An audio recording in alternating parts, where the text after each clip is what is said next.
জামাতের বর্তমানের কেউ একাত্তরের সঙ্গে যুক্ত নন, জামাতের আমিরের এমন বক্তব্যে আপনি কি বলবেন? আমি জামাতের আমির ডক্টর শফিকুর রহমান, সে তো আমার কলিগ, উনি তো ডাক্তার, যদি আমার জুনিয়র, সে তো খুবই ভালো একজন দক্ষ নেতা। তার কথার সঙ্গে আমি একমত। একাত্তরে পরে এদের জন্ম, এখন যারা জামাত করছে কিছু কিছু সিনিয়র লিডার ছাড়া, তারা কিন্তু একাত্তরে পরে জন্মগ্রহণ করেছে। এরা কেন সেই তাদের সেই আগের জামাতিদের পাপের বোঝা তারা বইবে?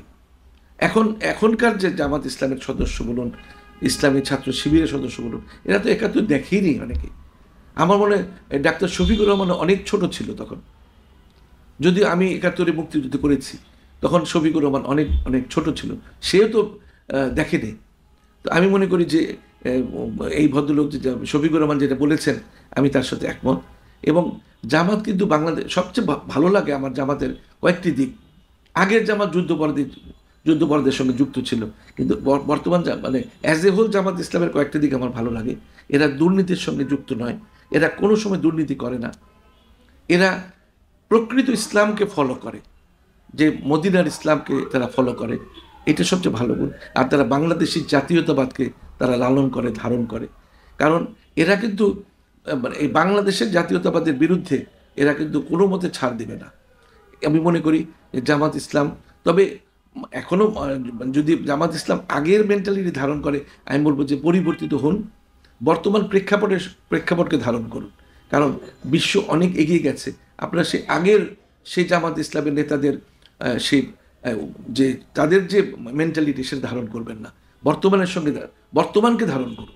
অভ্যুত্থানের পর নতুন বাংলাদেশে সরকারি কর্মকর্তাদের পুরনো স্বভাব কেন রয়ে গেল? আসলে জনাব আলী, আসলে যখন ট্রেনটা চলতে থাকে না, তখন যখন ব্রেক করে, তখনও কিন্তু আস্তে আস্তে অনেক সময় চলে। তো এই ফ্যাসিস্ট খুনি হাসিনা যেভাবে দুর্নীতির একেবারে ট্রেন চালিয়ে দিয়ে গেছে, এটা 5ই আগস্টের পর ইউনূস সাহেব ট্রেনের শিকল টেনে ধরেছেন, তারপরে কিন্তু ট্রেন কিছু চলতে থাকে। এই যে মানসিকতাটা শেখ হাসিনা ঢুকিয়ে দিয়ে গেছে, এরশাদ ঢুকিয়ে দিয়ে গেছে, এটা কিন্তু হঠাৎ করে বন্ধ করে দেওয়া যাবে না। এই যে মানুষের মধ্যে লোভের সৃষ্টি করে দিয়ে গেছে, এই লোভটা তো অনেকদিন থাকবে। তবে এটাকে যে মানে ধর্মীয়ভাবে, আমি এখানে ধর্মীয় মূল্যবোধটা খুব বেশি গুরুত্বপূর্ণ, যে আমি দুর্নীতি করব না, আমি হারাম খাবো না, আমি হালাল পথে চলবো। তাহলে কিন্তু দেখা যাবে যে এই এই যে মেন্টালিটিটা, এই যে ভদ্রলোক যে দুর্নীতি এখনও চালিয়ে যাচ্ছে কিছু কিছু ভদ্রলোক, এটা কমে যাবে। আপনি দেখেন অনেক পাসপোর্ট আমি করতে গিয়েছিলাম, ওখানে কোনো দালাল নেই, আপনি অনলাইনে সব কিছু করবেন, একটি পয়সাও আপনি অতিরিক্ত দিতে হবে না। আপনি বিমানবন্দরে যাবেন, দেখবেন অন্যরকম বাংলাদেশ তৈরি হয়ে গেছে। সুতরাং এই যে দুর্নীতির ধারাটা শেখ হাসিনা, খুনি হাসিনা তৈরি করে দিয়ে গেছে, এটাকে একদম ফুল স্টপ করতে হবে। ফুল স্টপ মানে ফুল স্টপ, কোনো দুর্নীতি চলবে না। আগামী নির্বাচন এ যাবৎকালের ঐতিহাসিক করতে চায় প্রধান উপদেষ্টা ডক্টর ইউনূস, এমন বক্তব্য উনি রেখেছেন, আপনি কি বলবেন? আসলে উনি উনি অনেক যুগান্তকারী তো পদক্ষেপ নিচ্ছেন, যেমন যে ভোটারদের বয়সসীমা অনেক কমিয়ে দিচ্ছেন। এই তাহলে নতুন করে ভোটার তালিকা করতে হবে, এটা অনেক সময় লাগবে। উনি চাচ্ছেন যে এমনভাবে ভোটার তালিকাটা হবে, এবং প্রধান নির্বাচন কমিশনার সিলেক্ট করেছেন খুব একটা জাঁকজমক আমলাকে, উনি খুবই কঠোর, খুব কঠিন।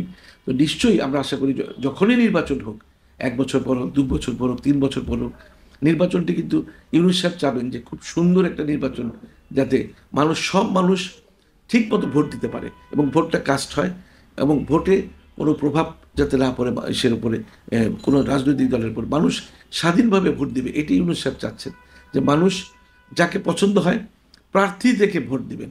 আমি সবসময় বলি, প্রার্থী দেখে ভোট দেন, মার্কা দেখে ভোট দেবেন না। কে আপনার বিপদের বন্ধু হয়ে আপনার কাছে আসবে, তাকেই আপনারা সিলেক্ট করুন। আসলে যারা সংসদ সদস্য হবেন, তাদের কিন্তু প্রধান দায়িত্ব হবে আইন, তারা কিন্তু আইন প্রণেতা, একটা সুন্দর আইন তৈরি করবেন, সুন্দর সুন্দর আইন তৈরি করবেন, এটাই কিন্তু তাদের উপযুক্ত কাজ। কিন্তু আমরা দেখি কি, সব কিছুতেই এই এমপি সাহেবদের, সংসদ সদস্যদের সব কিছু তদারকি করবে। একটা স্কুলের গভর্নিং বডির চেয়ারম্যান হবে উনি, কলেজের গভর্নিং বডির চেয়ারম্যান হবে উনি, এটা তো ঠিক নয়। এমপি নির্বাচন করতে হবে একজন ভালো লোককে, সৎ লোককে, যেটা ইউনূস সাহেব চাচ্ছেন, যে সৎ লোকের শাসন, যাতে করে ভালো একটা নির্বাচনের মাধ্যমে, সুন্দর একটা নির্বাচনের মাধ্যমে, নির্ভুল একটা নির্বাচনের মাধ্যমে একটা সৎ লোক জাতীয় সংসদে আসেন এবং তাদের দিয়ে জাতীয় উপকৃত হয়। আমরা আর পিছিয়ে থাকতে চাই না। 53-54 বছর তো পার হয়ে গেছে। আমরা এখন সুন্দর ভবিষ্যতের প্রত্যাশায় রয়েছি। সেদিন সুন্দর ভবিষ্যৎ প্রত্যাশা পূরণ করবে কারা? এই জাতীয় সংসদ সদস্যরা। সুতরাং ভালো যদি নির্বাচন না হয়, যেটা ইউনূস সাহেব চাচ্ছেন, ভালো নির্বাচন না হলে ভালো সংসদ সদস্য কিন্তু আসবেন না। শোনা যাচ্ছে অন্তর্বর্তী সরকার ব্যর্থ হয়েছে। এটা একদম ভুল। আমি বারবার এটার প্রোটেস্ট করি। অন্তর্বর্তীকালীন সরকারের অনেক সাফল্য আছে। আপনি যদি চিন্তা করেন যে ফ্যাসিস্ট হাসিনা কত বিলিয়ন বিলিয়ন ডলার লোন রেখে গেছে, ফরেন রিজার্ভ একেবারে শূন্যের কোঠায় নামতে এসেছিল, এখন ফরেন রিজার্ভ বাড়ছে, যদিও ডলারের দামটা অস্বাভাবিকভাবে বেড়ে গেছে। এটা একটা সরকারের এই দিকটা দেখতে হবে। দ্রব্যমূল্য অনেক কমে গেছে। সরকার কোন দিকে ব্যর্থ হয়েছে? হ্যাঁ, পুলিশ বাহিনীটিকে এখন গঠন করতে ঠিকমতো পারেনি। আইন শৃঙ্খলা পরিস্থিতির অনেক অবনতি হয়েছে। জায়গায় জায়গায় হাইজ্যাক হচ্ছে।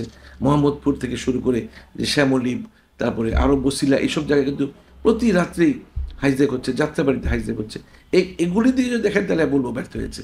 আদারওয়াইজ এই সরকারের সফলতা অনেক বেশি।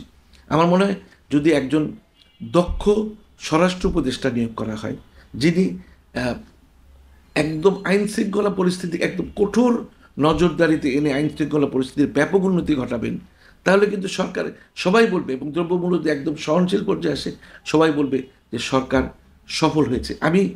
আমি মনে করি যে সরকার, অন্তর্বর্তীকালীন সরকার ইউনূস সাহেবের নেতৃত্বে সফল হয়েছে।